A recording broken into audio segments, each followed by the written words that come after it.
स्वागत है आप सभी का अपने YouTube चैनल क्रैश क्लासेस में। आज हम लोग देखने वाले हैं जो केमिस्ट्री, ठीक है, जो 2025 के एग्जाम में पूछे गए प्रश्न थे, जो एनुअल सेकेंडरी एग्जाम में, ठीक है।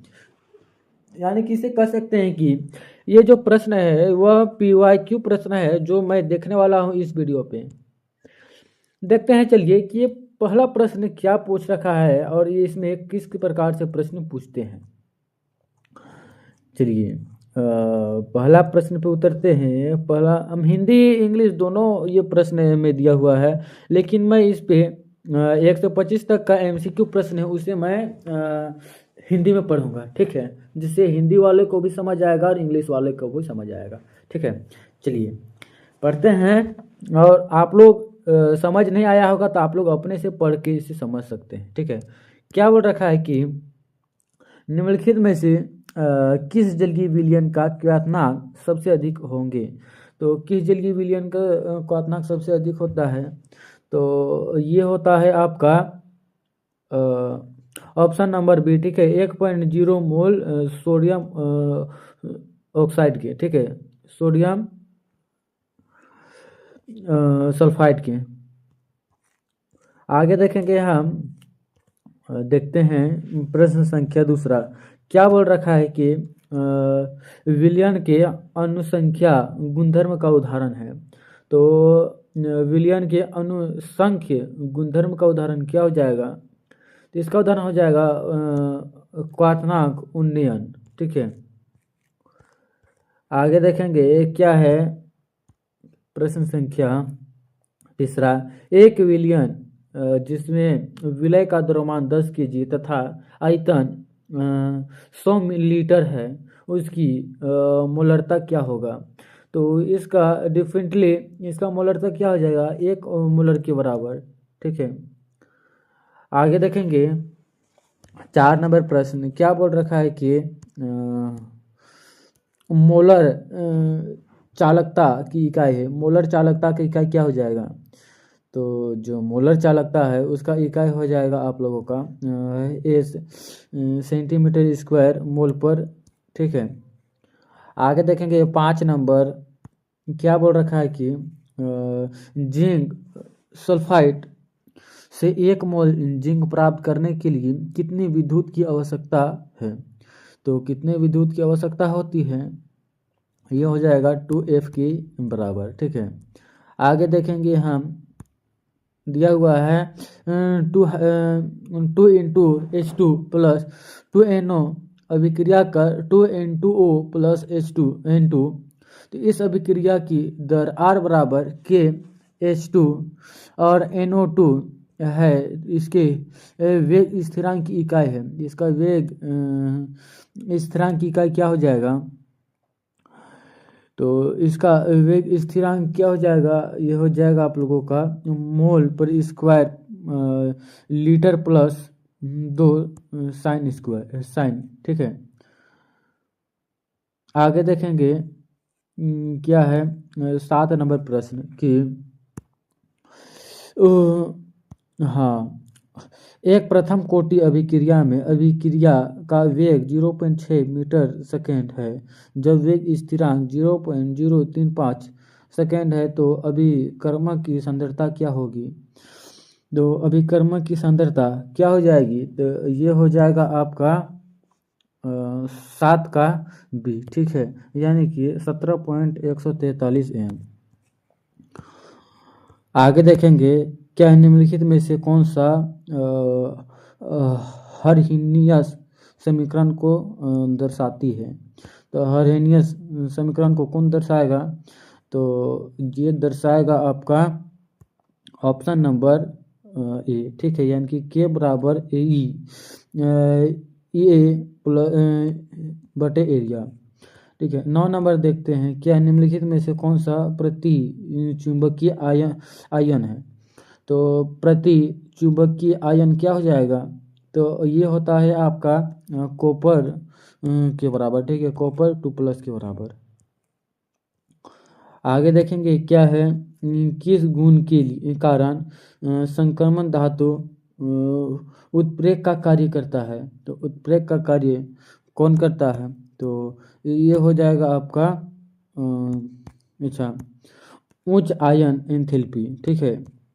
आगे देखेंगे 11 नंबर प्रश्न, क्या है कि Cu into NH3 4 2 में Cu की ऑक्सीकरण अवस्था है, तो Cu की ऑक्सीकरण अवस्था क्या हो जाएगी?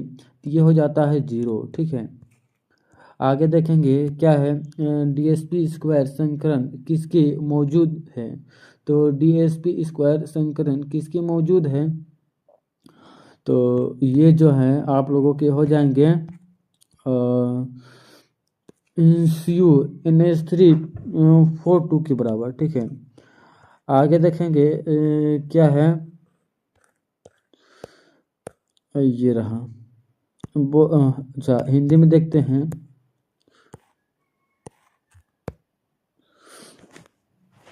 क्या बोल रखा है कि निम्नलिखित यौगिक का IUPAC नाम है, तो इसका IUPAC नाम क्या हो जाएगा? तो मेथ एथ प्रोप ब्यूट, ठीक है। तो और ये है ब्रोमो ब्यूटेन हो जाएगा, ठीक है। तो इसका आंसर किस प्रकार से दिखाया जाएगा? तो इसका आंसर 1 ब्रोमो और 3 मिथाइल प्रोपेन 2 इन से दिखाया जाएगा, ठीक है। आगे देखेंगे 15 नंबर प्रश्न, क्या बोल रहा है कि फिक्लिस्टीन अभिक्रिया किस माध्यम में होता है? तो फिंक्लस्टीन अभिक्रिया किस माध्यम में होता है? तो ये होता है आपका शुष्क शुष्क एसीटोन माध्यम से, ठीक है। अच्छा 14 का क्या हो जाता? ये हो जाता आप लोगों का सांद्र H2SO4 के, ठीक है। आगे देखेंगे 15 नंबर प्रश्न, क्या बोल रखा है कि प्राथमिक द्वितीय तथा तृतीय एल्कोहल में विभेद करने के लिए किस परीक्षण का प्रयोग किया जाता है? तो किस परीक्षण का प्रयोग किया जाता है? तो इसका हो जाएगा आपका शेलिंग्स परीक्षण का, ठीक है। आगे देखेंगे 16 नंबर प्रश्न, क्या बोल रहा है कि एथिल एल्कोहल Cu बटे 573 केल्विन ए है, तो ए क्या हो जाएगा? तो जो एल हो जाएगा, ए हो जाएगा आपका हो जाएगा एसीटोन, ठीक है। आगे देखेंगे हम 17 नंबर प्रश्न, क्या बोल रखा है कि समित तथा असमित ईथरों को बनाने के लिए किस अभिक्रिया का प्रयोग होता है? तो किस अभिक्रिया का प्रयोग होगा? तो ये होता है आपका इटार्ड अभिक्रिया का उपयोग, ठीक है। आगे देखेंगे हम 18 नंबर प्रश्न, क्या बोल रखा है कि प्रोपेन एक ऑल का क्षारीय के MnO4 विलयन के साथ अभिक्रिया करने पर प्राप्त होता है, तो प्राप्त क्या होता है? तो ये प्राप्त आपका हो जाएगा प्रोपेनोइक अम्ल, ठीक है, प्रोपेनोइक अम्ल। आगे देखेंगे 19 नंबर प्रश्न, क्या बोल रहा है? इस प्रकार से अभिक्रिया दिया हुआ है, तो इसका जो है फिनॉल है मेलीमाइटोलाहाइड्रेट है, ठीक है। तो इस अभिक्रिया में क्या हो रहा है? तो इस अभिक्रिया में हो जाएगा आपका गेटरमैन कोच अभिक्रिया, ठीक है। आगे देखेंगे 20 नंबर प्रश्न, क्या है कि ए एवं बी अम्लीय शक्ति के आधार पर क्या संबंध है? तो ए और बी में क्या संबंध है? तो इसका जो संबंध हो जाएगा आपका, तो ये हो जाता है आपका ए जो है, ठीक है, वो बी से छोटा है, ठीक है, यानी कि बी बड़ा है, इस प्रकार से। आगे देखेंगे 21 नंबर प्रश्न, ठीक है। क्या है 21 नंबर प्रश्न? C6H5 CONH2 plus Br2 plus 4NaOH उत्पाद है, तो उत्पाद क्या हो जाएगा? तो इसका उत्पाद हो जाता है आपका C6H5COOH, ठीक है, यानी कि एसिटिक अम्ल।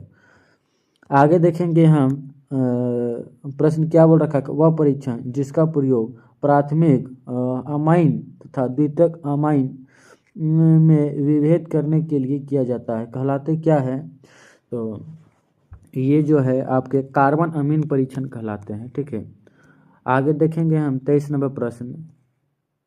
क्या बोल रखा है कि हाँ, निम्नलिखित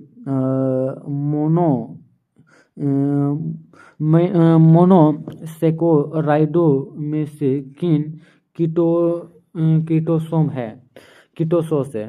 तो इसका आंसर क्या हो जाएगा? ये हो जाएगा ग्लैक्टोस।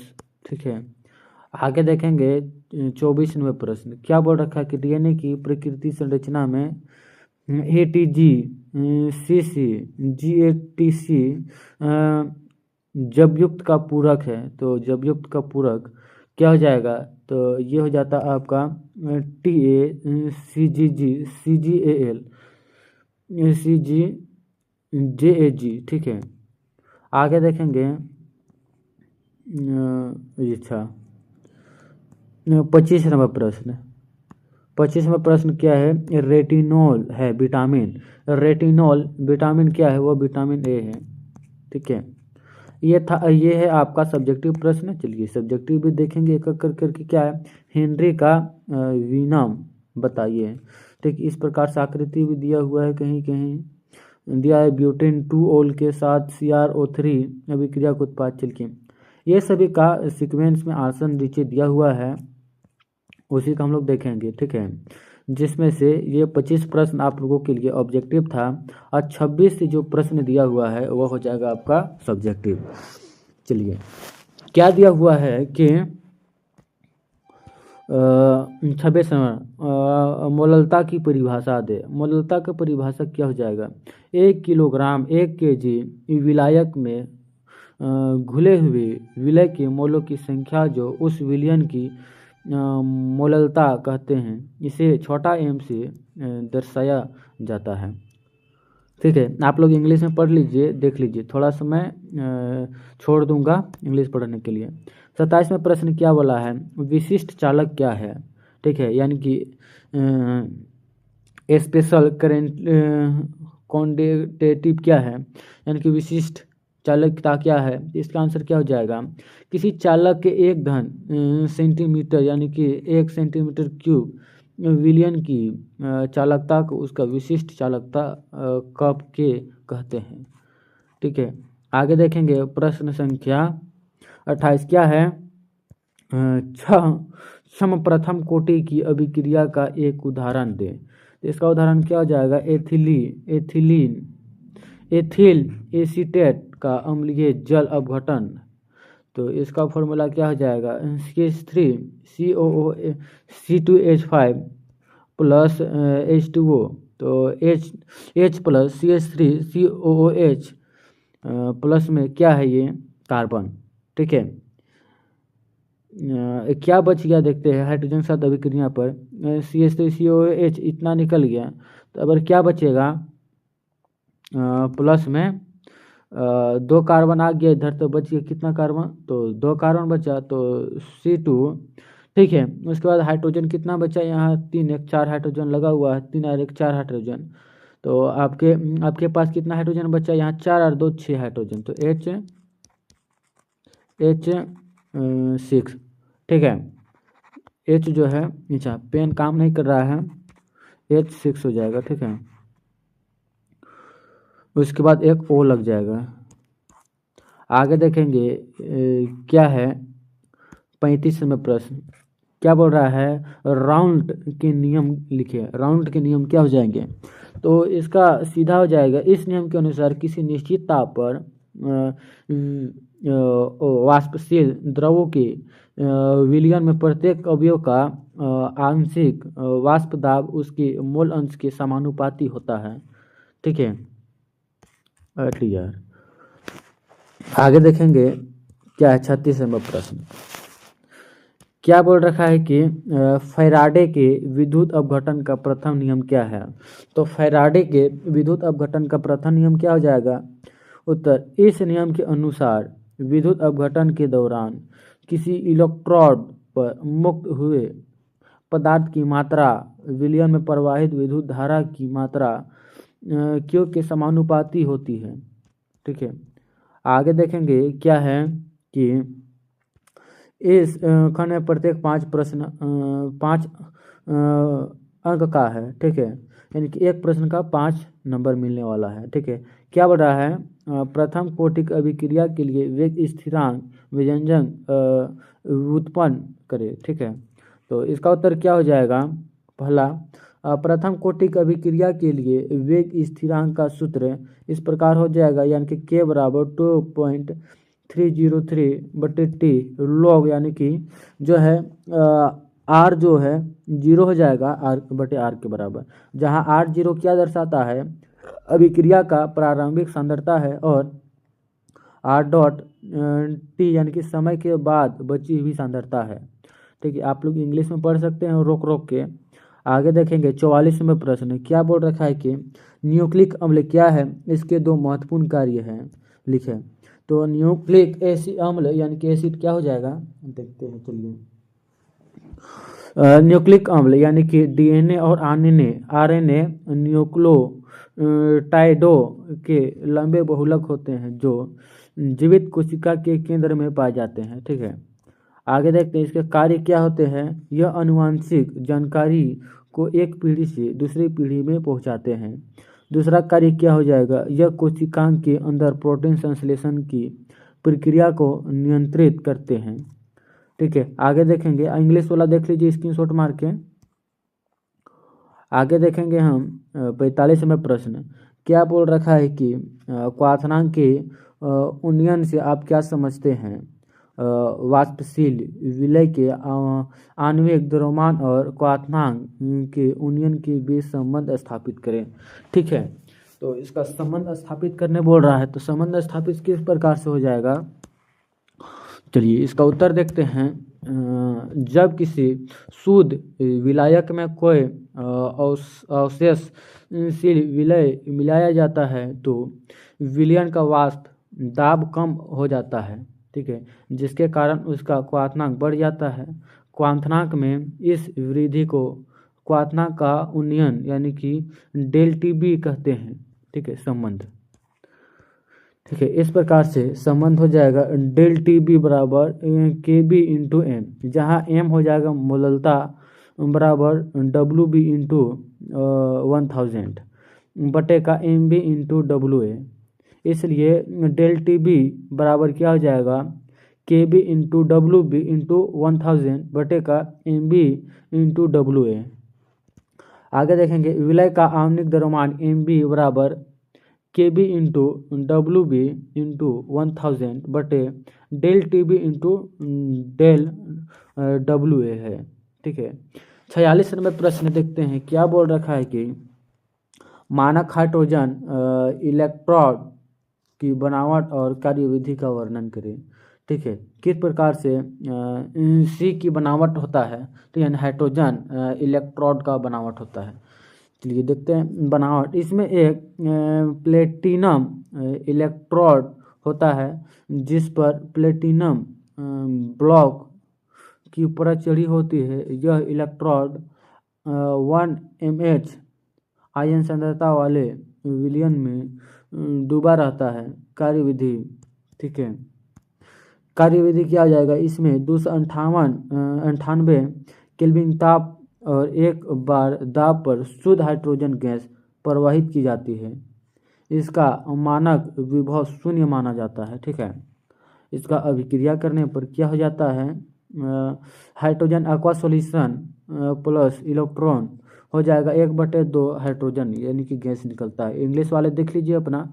ठीक है, 47वें प्रश्न देखते हैं, क्या बोल रखा है कि डी ब्लॉक तत्वों के निम्नलिखित गुणों की व्याख्या करें। ठीक है, जो एक परिवर्ती ऑक्सीकरण व्यवस्था यानी कि 2 रंगीन आयनों का निर्माण। ठीक है, एक्सप्लेन द फॉलोइंग प्रॉपर्टीज, इस प्रकार से आप लोग इसे पढ़ के अपना समझ लीजिए। ठीक है, आगे देखते हैं इसका आंसर क्या हो जाएगा, परिवर्ती ऑक्सीकरण अवस्था यानी कि डी ब्लॉक तत्वों में n-1 इंटू डी और ns कक्षाओं की ऊर्जा में बहुत कम अंतर होता है। इसलिए दोनों कक्षकों के इलेक्ट्रॉन बंध बनाने में भाग ले सकते हैं। दूसरा क्या है, रंगीन आयन यानी कि अपूर्ण डी कक्षक होने के कारण इलेक्ट्रॉन निम्न ऊर्जा वाले डी कक्षक इसे उच्च ऊर्जा वाले डी कक्षक में जा सकते हैं। डी संक्रमण इस प्रक्रिया में दृश्य प्रकाश से ऊर्जा अवशोषित करते हैं और रंग प्रदर्शित करते हैं। ठीक है, आगे देखेंगे 48 नंबर प्रश्न क्या है कि निम्नलिखित पर संक्षिप्त टिप्पणी लिखिए। पहला क्या है, कोबले अभिक्रिया, और दूसरा क्या है, विलियमसन संश्लेषण। ठीक है, पहला क्या हो जाएगा, कोबले अभिक्रिया। जब फिनोल की क्रिया यानी कि सोडियम ऑक्साइड से कराकर सोडियम फिनोल ऑक्साइड बनाया जाता है और फिर उसे CO2 कार्बन डाइऑक्साइड के साथ गर्म किया जाता है तो मुख्य उत्पाद के रूप में सैलिसिलिक अम्ल प्राप्त होता है। ठीक है, आगे देखेंगे 2 नंबर प्रश्न क्या है, विलियम संश्लेषण क्या है। इसका उत्तर क्या हो जाएगा, यह ईथर बनाने की एक विधि है। इसमें एल्कल हैलाइड की क्रिया सोडियम एल्कोहाइड के साथ कराने पर ईथर प्राप्त होता है। ठीक है, यानी कि R-X plus R dash minus ONA। ठीक है, यानी कि R-O minus R dash plus NaX। ठीक है, आगे देखेंगे। अच्छा, यहीं तक जो था प्रश्न आप लोगों का समाप्त होता है। ये था आप लोगों का 48 प्रश्न जो मैंने एक ही वीडियो में पूरा समाप्त किया है। इसमें 1 से 25 तक का ऑब्जेक्टिव और 26 से 48 तक का सब्जेक्टिव था। इसी प्रकार से सभी विषयों का आप लोगों को PYQ ओरिजिनल पेपर देखना है तो आप लोग प्लेलिस्ट में जाके देख सकते हैं। ठीक है, प्लेलिस्ट बना हुआ है। चलिए फिर मिलेंगे अगले बेहतरीन टॉपिक के साथ। जय हिंद, जय भारत।